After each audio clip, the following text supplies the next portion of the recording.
Alors, rebonjour. C'est encore Missa Doumbia. Et toujours dans le cadre de la réhabilitation des valeurs traditionnelles africaines, je voudrais entamer avec vous une quatrième causerie qui va porter cette fois-ci sur le mariage, c'est-à-dire le régime matrimonial en pays Bamana. Et comme toujours, je commence mes présentations en invoquant nos ancêtres, nos vénérables ancêtres, pour qu'ils puissent nous inspirer toujours les pensées justes, les paroles justes et les actes justes. Dans le chantier de la réhabilitation de l'homme noir, de l'homme africain, j'ai fait déjà plusieurs présentations. Et je voudrais que vous, mes auditeurs, vous compreniez une chose. C'est que certains peuvent nous accuser de racisme, de repli sur soi, de profanation. Non, je veux apporter une précision. C'est que nous ne sommes pas des provocateurs, nous ne sommes pas des profanateurs,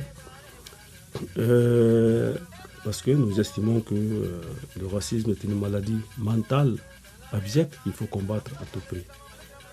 Et nous voulons tout simplement être reconnus dans ce que nous sommes. Et d'ailleurs, moi, personnellement, j'ai un profil technique.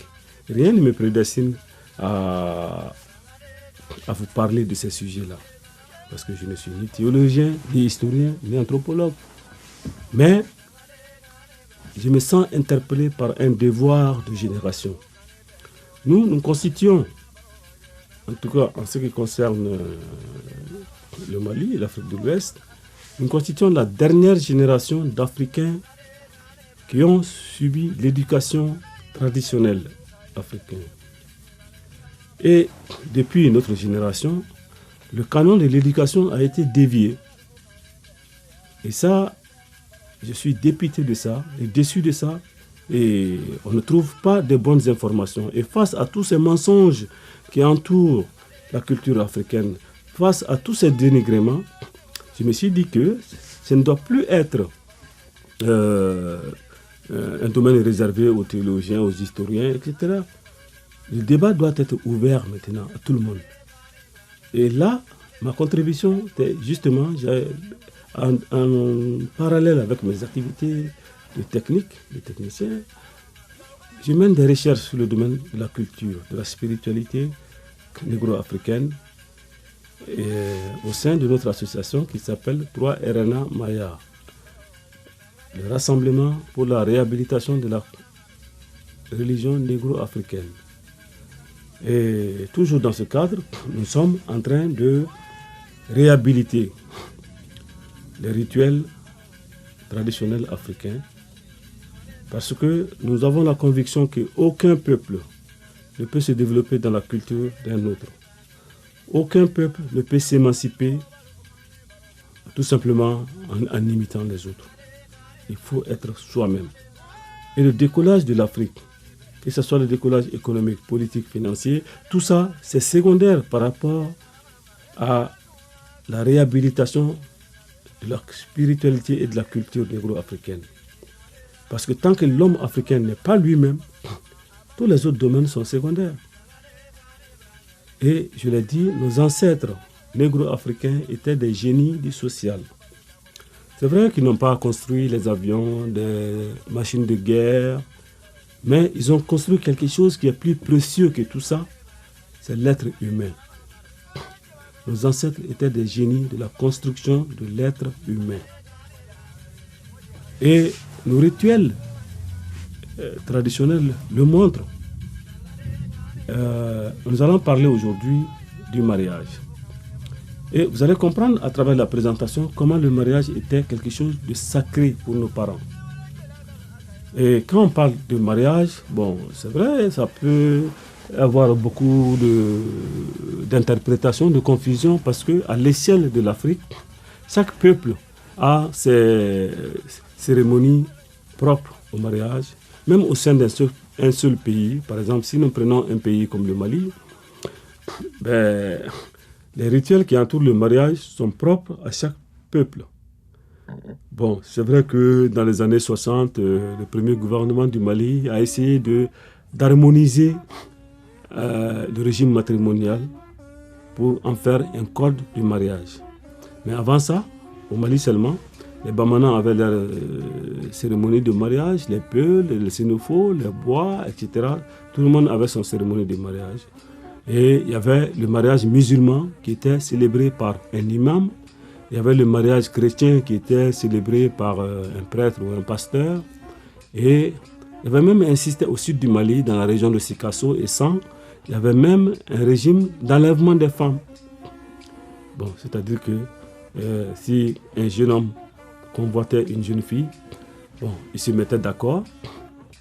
Bon, par exemple, la jeune fille, en partant donner la nourriture à ses parents au champ, elle se fait coopter par son prétendant.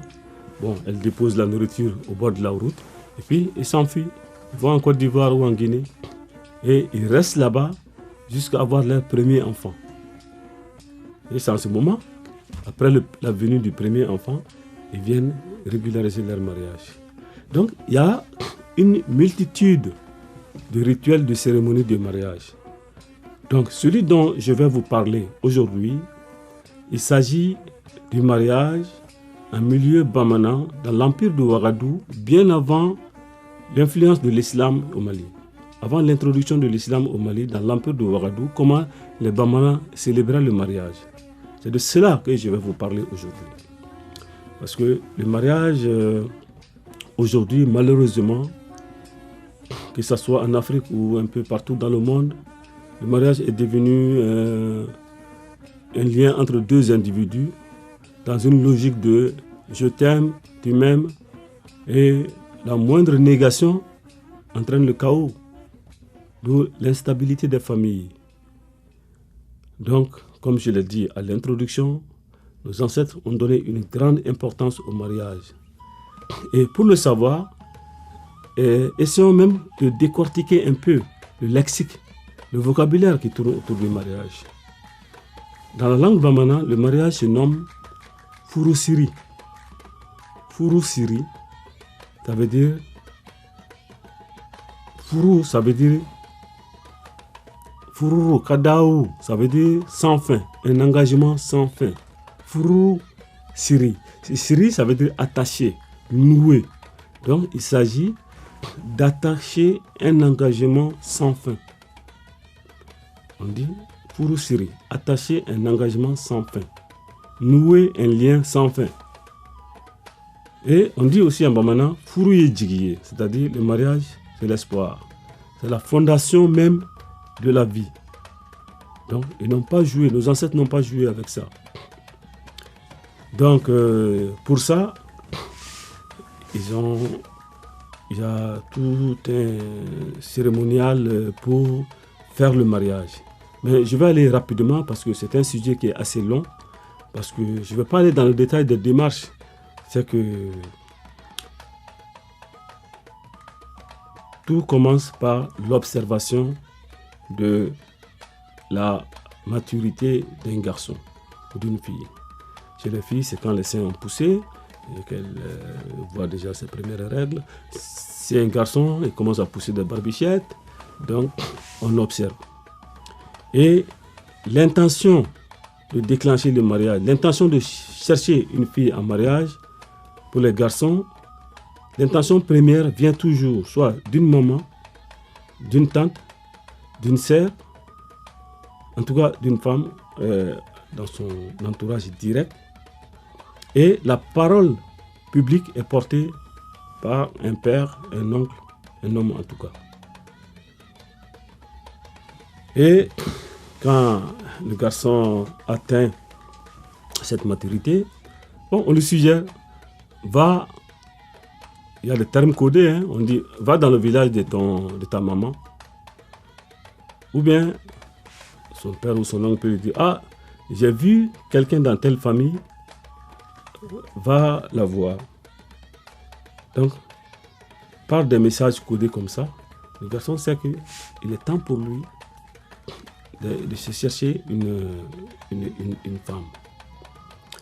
Mais il n'est pas seul dans cette démarche parce que la bonne fille qu'il doit marier a déjà été détectée quelque part par une tante, par sa maman, par une sœur. Parce qu'on ne se marie pas à n'importe qui. Le mariage, c'est la fondation, c'est le socle de la famille. Et pour faire une bonne famille, il faut choisir une bonne fille avec laquelle tu vas te marier. Et une bonne fille suppose une bonne maman. Une bonne maman suppose de bons parents, de bons pères, de bonnes mamans. Et ainsi, comme la maman est la première éducatrice d'une fille, on regarde quel est le comportement de la maman. C'est ainsi que nos ancêtres se référaient. Une femme qui a un mauvais comportement a de fortes chances de transmettre ce mauvais comportement à ses filles. Mais une femme exemplaire qui a une bonne moralité aussi a de très grandes chances de transmettre ses vertus à ses filles. Donc chacun cherchait à avoir une bonne fille. Donc l'importance de sélectionner qui va être la future épouse. Et comme je l'ai dit, le mariage d'aujourd'hui, c'est je t'aime, tu m'aimes. À la moindre contradiction, on plie bagage et de ménage, ça déménage. Chez nous, ce n'était pas comme ça. Comme je l'ai dit, furusiri, ça veut dire attacher un lien pour toujours. C'est un lien permanent. Et avant l'introduction de l'influence de l'islam ou de la colonisation, je vais vous dire comment le mariage se passait chez nous. Donc, les préliminaires, c'est très long à détailler, mais ce n'était pas quelque chose qui est brusqué. Il y avait plusieurs étapes qui permettaient à la jeune fille et au jeune homme de se connaître. Contrairement à la mauvaise publicité qui est faite autour de la culture africaine, qu'on présente ça comme c'est des mariages arrangés, c'est des mariages forcés, non? Bon, c'est vrai, chez nous, le mariage ne tourne pas autour de l'amour, comme on le voit dans la vie moderne. L'amour existe dans le mariage, mais c'est un composant du mariage. Mais le but essentiel du mariage, ce n'est pas l'amour. Le but du mariage, c'est la procréation, la pérennisation d'une lignée. Si c'est l'amour, l'amour, on peut l'avoir à tout bout de champ. On va dans un bar, on rencontre une belle fille, on est amoureux. Bon.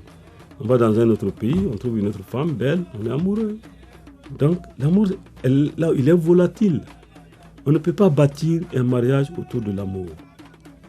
L'amour fait partie du mariage, mais il n'en est pas le but. Voilà. Et donc, les Bamana, ils avaient compris ça. Donc, on accordait l'importance au lien que ça crée autour. Et quand on dit Furu Djigye, ça veut dire que le mariage lui-même constitue un lien, une greffe forte entre deux familles. Une greffe entre deux clans.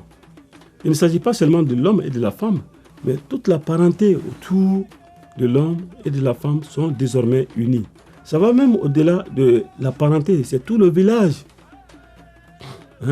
Tous les membres du village du mari sont les beaux-parents de la femme et tous les membres du village de la femme sont les beaux-parents du garçon. C'est ainsi que le mariage était vu chez nous, à tel point que dans notre vocabulaire, le mot divorce, comme on le dit en français, ça n'existait pas. Divorce, comme on le voit dans les tribunaux d'aujourd'hui, ça n'existait pas. Parce qu'on ne dit pas chez nous que le mariage, on a arrêté le mariage. On dit le mariage est mort. La mort du mariage. Donc, le mariage était vu comme une entité morale vivante. C'est une entité symbolique. Elle a une vie. Donc, elle peut mourir ou elle peut même tomber malade. C'est quoi un mariage malade? Un mariage malade, c'est quand il y a des événements dans la vie qui arrivent, qui provoquent une séparation forcée, une maladie, une stérilité de la part d'un des conjoints. Dans ce cas, on dit le mariage est malade. Et maintenant, comment le mariage, la célébration proprement dite est faite? Bon, actuellement, comme je l'ai dit, dans la République moderne, post-coloniale, on va à la mairie, on célèbre le mariage civil, ensuite on va dans une église ou dans une mosquée pour célébrer le mariage religieux. Mais avant, ce n'était pas comme ça. Avant, il y avait le vestibule du mariage. Le vestibule, c'est tout un protocole en Afrique de l'Ouest. Et je consacrerai dans les temps à venir une causerie spéciale dédiée au protocole du vestibule. Parce que ce n'est pas n'importe quoi. Un vestibule, c'est vraiment en Afrique quelque chose qui est très important. Ils caricaturent, ils disent, oh, les palabres sous le baobab, tout, mais il y a le vestibule. Donc, le vestibule, il y en a plusieurs. Le vestibule de mariage, le vestibule du chef de famille, le vestibule du chef de canton. Il y a plusieurs vestibules. Et chaque vestibule a ses protocoles. Donc, le mariage était célébré. La célébration proprement dite était faite dans le vestibule. Et comment c'était fait? Comment on célébrait? Il y avait toujours un maître de rituel qu'on appelle Fourou Belema. Lui, c'est vraiment un grand initié qui est maître du rituel et qui connaît les formules consacrées pour la divinité du mariage. Parce que le mariage aussi a une divinité. On ne peut pas unir deux êtres humains sans confier ça à une divinité. Donc, nos ancêtres avaient conçu plusieurs divinités et chaque divinité avait une fonction spécifique. Donc, la fonction spécifique de la divinité du mariage était donc d'autoriser l'union entre deux individus, ensuite protéger leur union et faire en sorte que l'union soit fertile, qu'il y ait une descendance. Donc, le chef du rituel mariage, il verrait ça dans le vestibule, il s'installe quelque part, il s'isole, et puis parce que cette divinité-là, je ne vais pas citer son nom dans cette vidéo, accepter cela, mais comme la divinité elle ne devrait pas être vue par tout le monde, tout comme le Créateur est caché, cette divinité aussi demeure cachée. Mais le maître du rituel l'amène au vestibule, il fait entourer ça par des pailles et avant le début des cérémonies. Et qui participe à la cérémonie proprement dite de célébration du mariage? Il y a naturellement les deux concernés, l'époux et l'épouse. Il y a deux parrains, le parrain de la femme et le parrain de la femme. Et il y a deux témoins, le témoin de l'homme et le témoin de la femme. Donc, on habille correctement en tenue traditionnelle la femme et l'homme. Donc, la femme entre d'abord en premier dans le vestibule, suivi de l'homme, suivi des autres. Bon, le maître du rituel, naturellement, il a déjà fait les cérémonies rituelles préliminaires avant la célébration proprement dite. Et quand tout le monde rentre dans le vestibule, en ce moment, la cérémonie proprement dite commence. Donc, le parrain de la femme qui a déjà apporté 11 noix de cola, donc on lui retourne une noix de cola et il y a 10 noix de cola qui restent pour le reste de l'assistance. Donc, la noix de cola qui est retournée au parrain de la femme, il est obligé d'apporter ça chez lui et de faire manger ça parce que ça prouve, si vous êtes sincère avec nous, vous mangez cette noix de cola pour prouver que vous êtes sincère en nous donnant votre fille. Donc, si vous n'êtes pas sincère, vous mangez cette noix, alors quelque chose va se produire de mauvais pour vous. Alors, comment le mariage se célèbre, est célébré? Bon, avec l'introduction de l'islam, c'est vrai qu'on n'amène plus la femme dans le vestibule. On n'amène plus la femme dans la célébration du mariage à la mosquée. C'est seulement les hommes, une cérémonie réservée aux hommes. Donc, à la célébration, qu'est-ce qu'on dit? L'homme est là, la femme est là, les témoins sont là, les parrains sont là, les marraines sont là. Alors, on commence d'abord par les parents. Le maître du rituel, il demande aux parents, est-ce que c'est bien votre fille? Oui. Est-ce que vous autorisez son mariage avec ce monsieur? Oui. Est-ce que le mariage est autorisé entre eux? Oui. Et là, ce dernier point est important parce que dans la culture bamana, on ne doit pas se marier à n'importe qui. Le mariage mixte, chez nous comme dans toutes les races, c'est quelque chose qui est un peu rejeté. Il faut être d'une hypocrisie absurde pour nier cette réalité. Le mariage était autorisé entre certaines personnes et on les appelait fourignerons. Fourigneron en bamanan, ça veut dire la personne avec laquelle tu es autorisé à te marier. On ne peut pas se marier à n'importe qui. Donc, les parents confirment que oui, c'est bien leurs enfants, ils sont consentants pour le mariage et le mariage est légalisé, est autorisé entre eux. Ensuite, le maître du rituel s'adresse aux témoins. Il demande aux témoins, est-ce que vous êtes le témoin de tel ou tel? Oui, nous sommes le témoin pour la fille, pour le garçon. Est-ce que la dot a été payée? Le témoin doit confirmer, oui, la dot est payée. Est-ce que le mariage est autorisé entre eux? Les témoins aussi doivent confirmer que oui, c'est autorisé. Parlant de la dot, aussi là, ceux qui sont là permanemment à dénigrer la culture africaine, ils ont présenté la dot comme c'était de l'argent pour acheter une femme. On ne peut pas acheter un être humain. Mais voyons, arrêtez. La dot, c'est tout simplement une compensation symbolique pour la perte d'un membre de la famille qui va désormais pour assurer la progéniture d'une autre famille. Et ça, c'est juste quelque chose de symbolique. Alors, chez nous, je vais un peu développer ce point concernant la dot un peu plus tard. Et nous allons continuer avec la célébration, le rituel même. Les consentements ont été donnés, les témoins ont affirmé que tout est OK. Maintenant, on commence à donner les conseils à l'homme et à la femme. Et là, c'est tout un cérémonial aussi. C'est très long.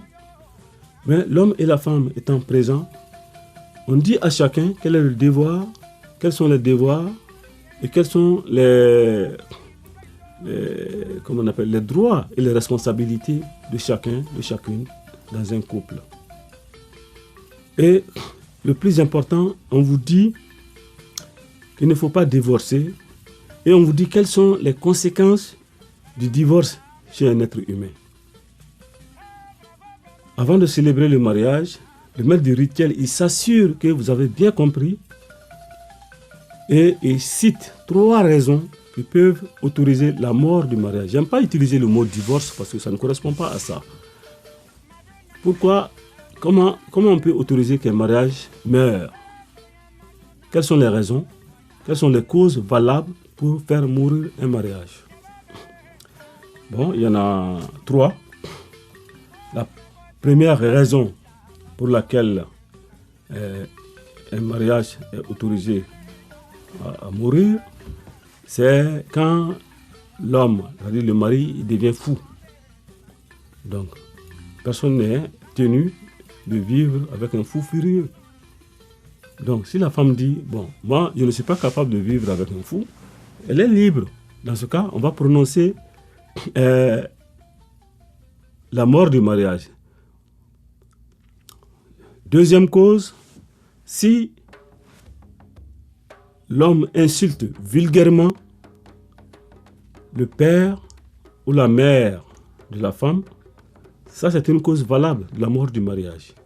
Il ne s'agit pas des insultes en parabole, mais c'est-à-dire insulter vulgairement et de façon directe le père ou la mère de ta femme était considéré comme une raison valable pour le divorce si la femme ne l'accepte pas. Tout dépend de l'acceptation de la femme ou pas. Bon, donc ils appellent ça Bisani Nenjan. Ça, c'est la deuxième cause valable. La troisième raison valable pour un divorce ou bien pour la mort d'un mariage, c'est quand l'homme est atteint d'impuissance sexuelle. Si au cours du mariage, on ne sait pas, l'homme peut avoir une impuissance sexuelle. Et que dans la famille directe de l'homme, il n'y a pas un substitut. Parce que nos ancêtres ont trouvé aussi une solution à ça. Si un homme tombe dans une incapacité sexuelle, s'il devient impuissant, donc il y avait un arrangement qui était cherché. Et cet arrangement, c'est quoi? C'est un arrangement à huis clos entre 3 personnes. Donc, on appelle son petit frère, donc l'homme, son petit frère et sa femme. Donc, on fait un peu, entre guillemets, une passation de service, une passation de rôle, et on autorise le petit frère de l'homme à coucher avec sa belle-fille, avec la femme de son grand frère, juste pour des raisons de satisfaction de besoins sexuels ou de procréation. Et si des enfants naissaient dans ces unions-là, ces enfants appartenaient automatiquement au grand frère défaillant. C'est logique. Donc, c'était la solution sociale que nos ancêtres ont trouvée à un problème social. Bon, nos détracteurs ils vont encore dire « Oh, bon, c'est la sauvagerie », mais non. C'était une réponse sociale à un problème social. Comme je l'ai dit, le but essentiel du mariage, ce n'était pas l'amour. Bon, donc, par cette solution, seules 3 personnes sont au courant. L'homme, sa femme et le petit frère. Et exceptionnellement, dans des cas très rares, une 4e personne pouvait être autorisée à être au courant de cette entente-là. Ça peut être le père de l'homme ou bien le père de la femme. À part ces 3 ou 4 personnes, plus personne n'est au courant. Même ton ami le plus intime, il n'est pas au courant de cette entente-là. C'est vraiment quelque chose de très secret. Je dois le dire, bon, parce que je suis dans une dynamique de faire connaître la culture africaine, la vision de nos ancêtres. Et c'est notre devoir de le dire. Bon, voilà la 3e raison pour laquelle on autorisait... si la femme dit, bon, moi je ne veux pas son petit frère, j'ai été marié pour lui, mais pas pour son petit frère. Là, c'est son droit, elle peut réclamer la mort du mariage.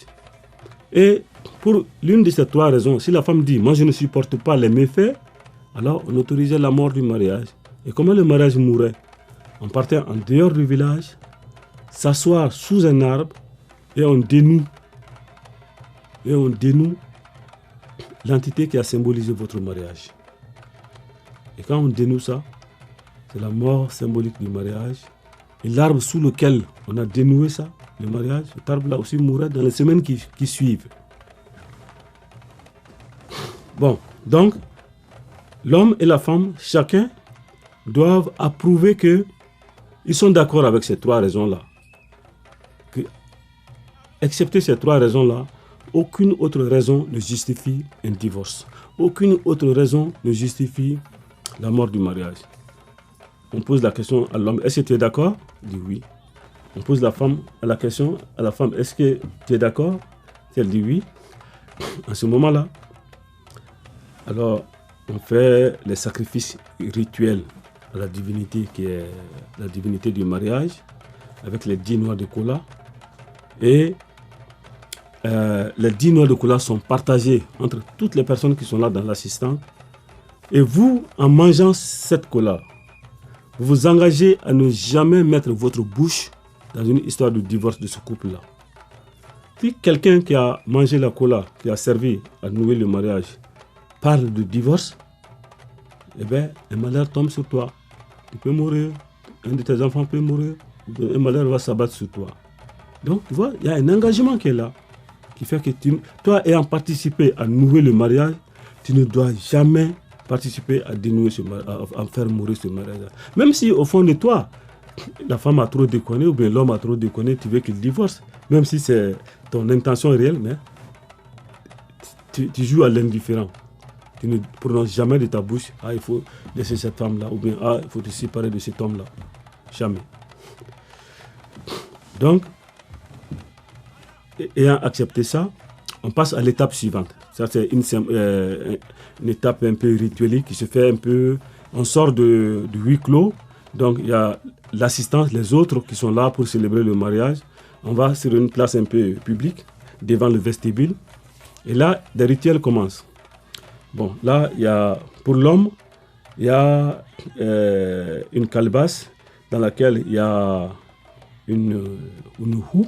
La houe, c'est l'instrument de culture, mais la daba. Une aiguille avec fil, des étoffes et une paire de chaussures dans une calebasse. Et comment ça se passe? Donc, maintenant, le rituel va commencer. La femme se lève, elle prend l'homme par la main gauche, elle le tire lentement, et l'homme se lève. Et dès que l'homme se lève, elle saisit la calebasse avec la daba et la machette, et elle donne ça à l'homme. Et l'homme tourne le dos, la femme enlève son foulard, et elle l'attache autour de la ceinture de l'homme. Et quelle est la signification de ça? La signification de ça, ça veut dire que, voilà, tu es désormais mon mari. C'est toi que j'ai choisi. La daba symbolise l'outil de travail. Bon, dans un pays occidental, on peut utiliser un stylo, ou bien, je ne sais pas, la souris d'un ordinateur. En tout cas, l'outil de travail avec lequel l'homme travaille pour assurer sa subsistance. Bon, chez nous, c'était la daba, parce qu'on était tous des agriculteurs. Donc, l'outil de travail était dans la calebasse. Et ensuite, il y avait une machette. La machette symbolise quoi? La machette symbolise, la femme est en train de te dire comme ça, ta nouvelle femme, voilà, la vie est un combat. Voilà ton arme de combat. Tu dois t'en servir pour me protéger, pour protéger notre couple. Et oui, l'homme, dans les recommandations qui vont suivre, on va dire à l'homme, tu dois protéger ta femme, tu dois assurer ta sécurité, la sécurité de ta famille. Et pour ça, on explique à l'homme, pourquoi on t'a donné la machette? Tu dois défendre ta femme. Et en faisant quoi? Quand vous êtes dans la chambre nuptiale, la femme se couche toujours derrière et l'homme devant, là, par rapport à la porte d'entrée. Pourquoi? Parce que quand il y a un danger, c'est l'homme d'abord qui doit affronter le danger avant la femme. En partant au champ, le champ c'est le lieu de travail. Bon, l'homme se met devant et la femme derrière. Et ils marchent l'un après l'autre pour aller au champ. Pourquoi? Parce que l'homme doit toujours affronter le danger avant la femme. Donc l'homme se met devant en partant et ils vont comme ça. Parce que quand il y a un danger, le danger vient de la brousse. Donc quand il y a un danger qui vient de la brousse, l'homme doit affronter ça d'abord avant la femme. Il protège sa femme. C'est pour ça que l'homme se met devant en allant au champ. Et au retour du champ, c'est l'inverse. La femme se met devant et l'homme derrière. Pourquoi? Parce que comme toujours, le danger vient de la brousse. S'il y a un danger, il va attraper d'abord l'homme avant la femme. Donc c'est des recommandations comme ça et des explications qu'on donne à la symbolique que la femme vient d'offrir à l'homme. Et l'inverse se fait aussi. Donc quand on finit ça, il s'assoit. Bon, maintenant l'homme, c'est à l'homme maintenant de lever la femme avec la main droite, doucement. Et après, il prend un panier, une calebasse dans laquelle il y a l'aiguille avec fil, l'étoffe et une paire de chaussures. Donc, et puis, on explique à la femme la signification de chacun de ces éléments. Pourquoi l'aiguille? L'aiguille, ça sert à coudre. La femme doit symboliquement coudre les deux étoffes. Coudre, ça veut dire unir. Donc, ça veut dire que, voilà, tu es ma femme, tu dois désormais coudre les liens de parenté entre moi et tous mes parents. Même ceux avec lesquels je ne m'entends pas bien, ton rôle c'est de créer une bonne ambiance, une bonne harmonie pour que tout le monde puisse s'entendre. Donc la femme sert à coudre les relations sociales. Donc désormais, tous mes parents sont tes parents, tous tes parents sont mes parents. Et ça va au-delà de ça. tous les habitants de mon village sont tes beaux-parents. Et inversement. Et après, le fil, il y a la paire de chaussures. C'est aussi, tout est symbolique. Hein. La paire de chaussures symbolise quoi? Quand l'homme va en ville ou au travail, il fait quoi? Il porte un bonnet, une chemise, un pantalon et une paire de chaussures. Donc, mais parmi tous les habits que tu portes, c'est la paire de chaussures qui souffre le plus. Parce qu'elle frotte le gravier, le sol froid, le sol chaud, et ça s'use. Et tu vas faire ton deal, ton affaire. Après, tu retournes à la maison. Quand tu retournes à la maison, tu rentres dans ta chambre avec les autres habits. Mais très souvent, la paire de chaussures, elle est laissée à la porte. Celle qui a justement pris ton poids et qui a souffert plus que les autres habits, reste à la porte. Donc, c'est comme s'il y avait une ingratitude là qui s'exprime vis-à-vis de la chaussure. Et la femme est en train de te dire là, voilà, je suis ta femme, je suis Mat, je suis la matrice de la famille. Donc, je suis la patience. Je suis prête à supporter tes caprices, ton ingratitude envers moi. Et je vais être patiente, tolérante, amoureuse. Voilà, c'est des choses très, très, très symboliques que la femme est en train de dire comme ça à l'homme. Et quand on finit tout ça, donc il y a un fil blanc qu'on attache autour de la ceinture de la femme et un fil bicolore qu'on attache autour de la ceinture de l'homme. Et après, la marraine, elle vient enlever ces fils-là, les fils blancs pour la femme, le fil bicolore pour l'homme. Pourquoi le fil bicolore pour l'homme? Parce que l'homme, la femme, le fil blanc symbolise sa pureté originelle. Elle est pure et sa droiture, elle est droite. Donc, je ne vais pas aller à gauche, à droite. Tu es mon homme, point. Mais l'homme, dans la tradition, bon, certains peuvent interpréter ça comme du masochisme, mais l'homme n'avait pas de limite au nombre de femmes qu'un homme peut épouser. Ta limite est fixée par le bon sens et ta capacité physique à satisfaire ces femmes-là sur le plan sexuel et sur le plan matériel. Parce que si on dit que tous les hommes s'arrêtent à une femme, les hommes n'ont pas la même capacité. Il y a des hommes qui sont capables de coucher dans une nuit avec 3 à 4 femmes différentes. Et d'autres peuvent faire une semaine sans jamais coucher avec une femme. Donc ce serait contre nature de fixer une limite. Mais l'islam est venu et a imposé une limite de 4 femmes à nos mariages. Voilà comment c'est la limite, le sens du fil bicolore pour l'homme et le fil monocolore pour la femme. Bon, ces fils-là sont enlevés, on les met ensemble dans une pochette par une femme exemplaire, une femme qui n'a jamais trahi son mari, une femme qui n'a jamais divorcé et une femme qui a des enfants. Elle met tout ça dans une pochette. La pochette est donnée au maître du rituel. Il récite des formules sacrées sur la divinité du mariage. Ensuite, il remet à la femme, à la marraine. Elle attache ça fortement et on donne ça à l'homme. Voilà le symbole de ton mariage. C'est pour ça qu'on appelle Furusiri. On attache, réellement. Il y a quelque chose qu'on attache. On noue. Et l'homme doit garder ça dans sa chambre, quelque part, à un endroit top secret, à l'abri de la vue de tout le monde. Et c'est ça qui symbolise son mariage. Et il garde ça jusqu'à la mort. À la mort, soit la mort de l'homme, soit la mort de la femme, ou la mort du mariage lui-même. Ainsi, le mariage était célébré. La femme et l'homme, après tous ces rituels-là, on les rassemble encore et on leur donne des conseils. Ça, les vieux sages sont là pour donner des conseils. Ces conseils, il y en a beaucoup, il y en a à peu près 58. Il y a 58 règlements du mariage. 27 pour l'homme, 28 pour la femme. Et on vous dit, chaque règlement, on dit à la femme, est-ce que tu es d'accord? Elle dit, oui, je suis d'accord. On dit à l'homme, est-ce que tu es d'accord? Oui, je suis d'accord. C'est quoi ces règlements-là? Bon, ils sont très nombreux. Bon, je vais juste citer quelques-uns. Bon, ça, c'est... Si vous voulez avoir les détails, on va mettre tout ça dans le livre qui s'appelle « Reconnexion à l'authentique culture négro-africaine ». Bon, grosso modo, les conseils qu'on vous donne, c'est par rapport aux relations sexuelles dans un couple. Hein? Bon, on va dire à l'homme, bon, un homme ne doit pas regarder directement le sexe d'une femme. À la lumière comme ça, regarder le sexe d'une femme, c'est interdit à un homme.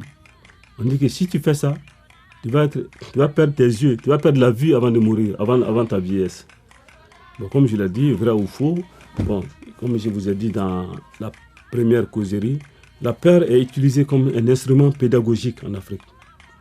Donc, tu ne dois pas regarder avec tes yeux comme ça le sexe d'une femme, parce que le sexe d'une femme est sacré.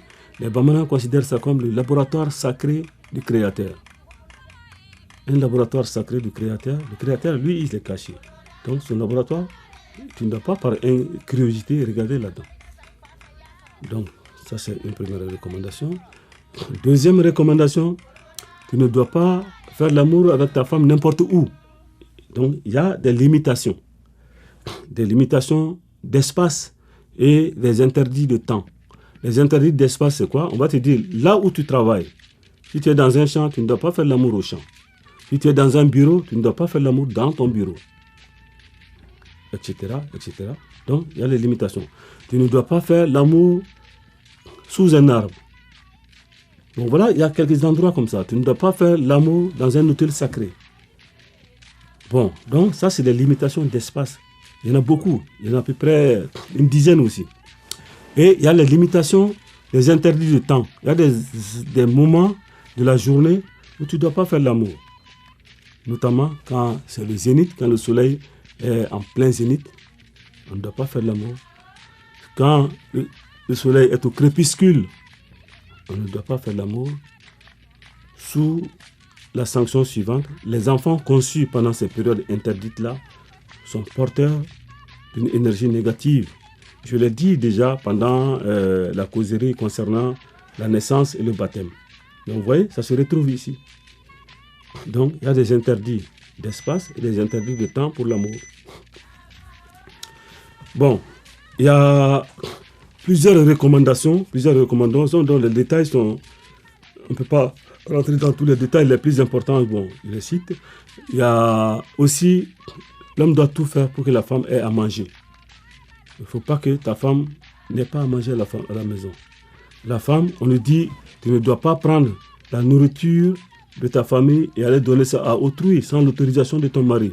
Tu ne dois pas prendre ses biens matériels et aller donner ça à autrui sans son autorisation. Il y a beaucoup de conseils qu'on donne. Il y a beaucoup de conseils qu'on donne par rapport à tout ce qui est en rapport avec l'harmonie de la famille et tout ce qui est en rapport avec la liaison avec les ancêtres et tout ce qui est en rapport avec même les non-nés. Parce que dans notre communauté, il y a les ancêtres, mais il y a les non-nés. Parce qu'il y a des comportements qu'il ne faut pas faire pour ne pas influencer négativement la vie des futurs enfants. Bon, et enfin, on vous parle du divorce. Comme je l'ai dit, la mort du mariage est autorisée seulement sous 3 conditions. Hormis ces 3 conditions, tu ne dois pas divorcer. Et celui qui transgresse ces règles-là, qui divorce pour une raison non justifiée, une raison qui ne fait pas partie de ces 3-là, il assume les conséquences. C'est quoi les conséquences du divorce chez l'homme? Quand un homme divorce sans ces raisons, tu es banni à vie dans la société, dans la gestion managériale des hommes. C'est-à-dire que tu ne peux plus être un responsable pour gérer un groupe d'humains. Un groupe, que ce soit une association, un groupe politique ou n'importe quel groupe, toi, tu es banni. Parce qu'on dit, si tu n'as pas été capable de gérer une seule femme, ben, tu ne peux pas gérer un groupe d'hommes. Donc, à ce titre, tu es banni. Le bannissement, c'est à vie. Il y a seulement 2 exceptions. Tu peux être chef de ton groupe d'âge. Parce que ça, c'est le Créateur qui a fait ça, que toi, tu es né avant les autres enfants de ton groupe d'âge. Et tu peux être chef du village. Ça, c'est le Créateur qui a fait que tous tes aînés sont morts et tu es le seul homme vivant âgé du village. À part ces deux-là, pour toute autre association, l'homme qui a divorcé sans raison, il est banni. Pareil pour la femme. Une femme qui divorce sans raison, elle est aussi bannie pour beaucoup de choses dans la vie quotidienne. Par exemple, si une autre femme fait un enfant. La femme divorcée n'a pas le droit d'être la première à porter l'enfant. Parce que c'est supposé que si elle porte en premier l'enfant, elle va influer son énergie négative vers la destinée de cet enfant-là. Une femme qui a divorcé, elle ne doit pas accompagner une nouvelle femme dans son lieu de mariage pour poser son canari et autres. Donc, pour accompagner une nouvelle femme au mariage, la femme qui fait ça, qu'on appelle le Manyambara, elle doit être une femme exemplaire, qui n'a jamais divorcé, qui a des enfants, qui a un couple, une vie de couple harmonieuse. Donc, même la femme qui a divorcé, elle ne peut même pas être témoin d'un autre mariage. Vous voyez, il y a plein de conséquences qu'on vous cite. On vous cite comme ça, et tu dois être conscient de tout ça là. Quelles sont les conséquences du divorce pour l'homme et quelles sont les conséquences du divorce pour la femme. Alors, chacun se met des limites pour lui-même. Donc, vous voyez que c'est important pour nous, Africains, de revenir à notre culture parce qu'on ne peut être que nous-mêmes. Et en conclusion, ce que je peux vous dire, je conseillerais à nos femmes, à nos sœurs africaines, à nos filles, au lieu de militer dans le mouvement féministe, demandez-vous pourquoi la femme africaine a chuté aujourd'hui. Elle a chuté à partir du moment où on est parti célébrer les mariages religieux. Elle a chuté à partir du moment où la femme a été amenée à la mairie avec des codes de mariage qui ne sont pas conformes avec nos traditions. Et avec la mort de nos traditions, le mariage, la valeur sociale du mariage est aussi en train de mourir. C'est pourquoi on voit aujourd'hui le déclin des familles un peu partout. On est en train de nous apporter un modèle qui n'est pas le nôtre. Ce modèle, si vous suivez ça, vos familles iront à la déroute, en faillite, comme on le voit partout dans le monde. Alors, ça a été un peu long, mais les détails concernant les démarches du mariage, les détails concernant les 58 conseils, les 58 règlements du mariage, je donnerai ça dans le livre. Vous verrez tout ça dans le livre qui s'appelle Reconnexion à l'authentique culture négro-africaine. Merci de votre écoute.